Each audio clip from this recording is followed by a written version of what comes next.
Hai sahabat inisiator, selamat pagi. Ketemu lagi bersama saya Mar Inisiator. Di pagi hari ini saya pengen share sama kalian semua. Ya, informasi yang saya share adalah informasi yang gak biasa.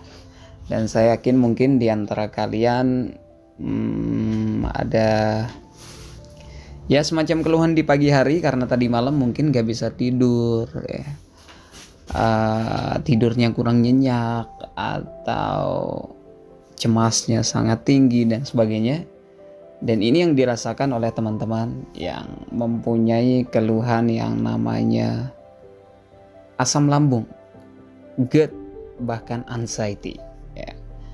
Dan itu kambuh karena kita kurang memperhatikan makanan-makanan. Kadang-kadang saking laparnya kita sering makan yang kadang-kadang gak sesuai dengan keadaan perut kita, terutama buat yang mempunyai keluhan asam lambung, GERD atau anxiety. Makanan apa saja sih yang gak boleh buat penderita asam lambung? Dan sekarang saya akan paparkan, tapi sebelumnya silahkan klik tombol subscribe dulu.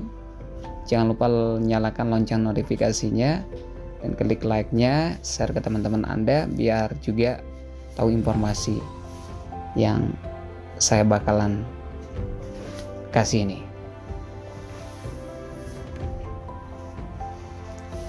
Oke, ya ada beberapa makanan yang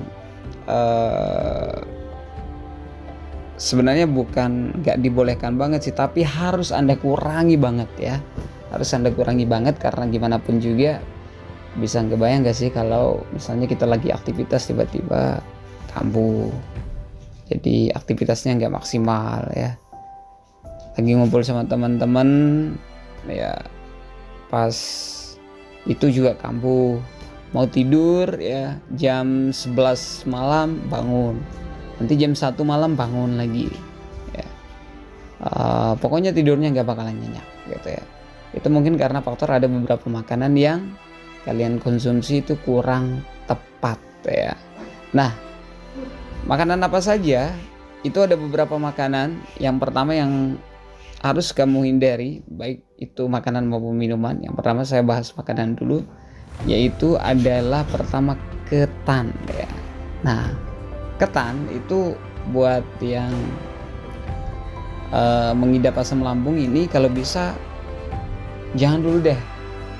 Jangan dulu kalau nggak benar-benar udah sembuh banget. Bahkan kalau udah sembuh dibatasi aja. Kalaupun pengen ya paling cuma nyicip-nyicip doang ya. Kalau kambuh lagi ya berarti itu nggak baik untuk perut kamu, lebih baik nggak usah ya.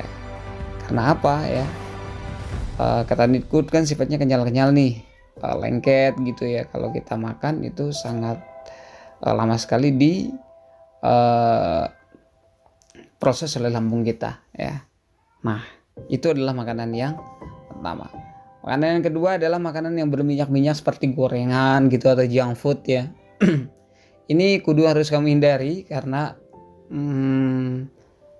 minyaknya gitu ya.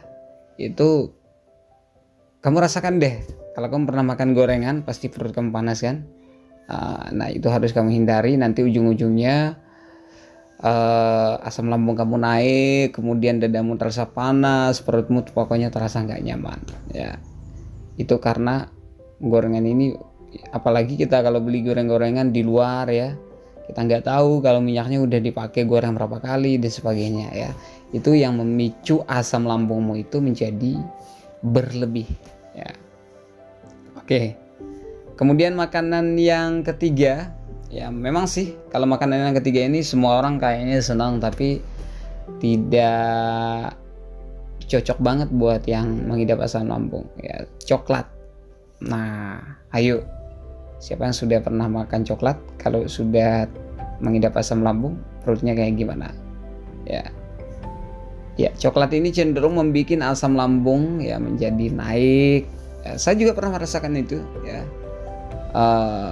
Lagi makan coklat, tiba-tiba beberapa menit kemudian ya perut terasa panas dan sebagainya ya.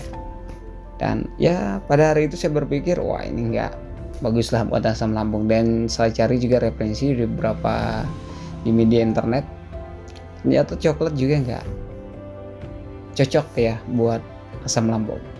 Oke, dan sekarang adalah minuman. Nah, ini kamu harus hindari ya. Kopi ya atau kafeinnya ini harus kamu hindari banget. Kalaupun kau adalah pecandu kopi ya ini kau harus memilih kopi yang paling rendah kafeinnya ya misalnya kopi apa ya, Arabica kali ya. Nah, tapi ya yang namanya pengidap asam lambung apapun namanya kopi, kalau bisa sih dihindari dulu lah sebelum nanti betul-betul normal dan sebagainya.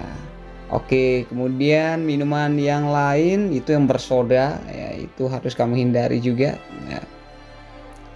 Kemudian satu lagi nih kelupaan tadi ya, yang pedas, cabe. Nah, cabe ya itu harus kamu hindari banget ya, karena ya pertama-tama mungkin gak kerasa, tapi lama-lama kalau sudah kronis ya gitu ya, sedikit makan cabai aja udah gak kerasa ya, udah kerasa kalau itu ya kalau bisa ya sedikit aja lah, asal ada anunya saja lah kalau kamu memang gak bisa ninggalin yang namanya cabai. Kemudian olahan-olahan dari tepung seperti mie ya, mie instan dan sebagainya itu dihindari juga lah untuk beberapa waktu sampai kondisi lambung betul-betul sembuh ya. Dan jangan lupa yang terpenting adalah istirahat yang cukup ya, jangan begadang ya. Kalau sudah jam 9 malam ya bersiap-siap untuk tidur lah, maksimal jam 10 ya. Nah, itu yang terpenting. Kemudian pokoknya tetap jaga pola makan kamu, dan yang paling penting lagi adalah kendalikan stres ya. Kendalikan stres. Pokoknya lempeng saja, jangan pikir aneh-aneh. Yang penting apa yang kita kerjakan hari ini kerjakan saja. Gak usah kita pikirkan yang aneh-aneh atau jangan-jangan nanti kalau saya kerja begini-begini gak usah lah ya. Pokoknya apa yang kita kerjakan hari itu ya kita nikmati ya. Jangan kita sampai tidak menikmati apa yang kita kerjakan pada waktu itu ya, pada waktu dimana kita bekerja itu ya. Pokoknya jangan memikirkan terlalu mendramatisir masa depan. Kalau saya nanti keluar rumah nanti jangan-jangan kambuh lagi. Nah, ndak usah seperti itu. Pokoknya keluar sudah ya. Kalau kambuh ya balik lagi lah gitu kan. Istirahat dan sebagainya. Pokoknya jangan mikirin aneh-aneh ya. Oke. Ya, semoga teman-teman yang mengidap GERD, asam lambung atau anxiety, saya yakin Anda bisa ya, saya yakin Anda pasti sembuh kalau betul-betul menjalankan ya, atau kita taat ya kepada apa yang mesti harus kita hindari dan apa yang mesti harus kita makan dan sebagainya. Oke. Ya, itu dia sedikit sharing dari saya, mudah-mudahan bisa bermanfaat. Dan saya doakan teman-teman semua yang sekarang lagi mungkin berjuang ya melawan keluhannya, mudah-mudahan cepat sembuh saja ya. Oke, sekian dari saya. Thank you. Wassalamualaikum warahmatullahi wabarakatuh.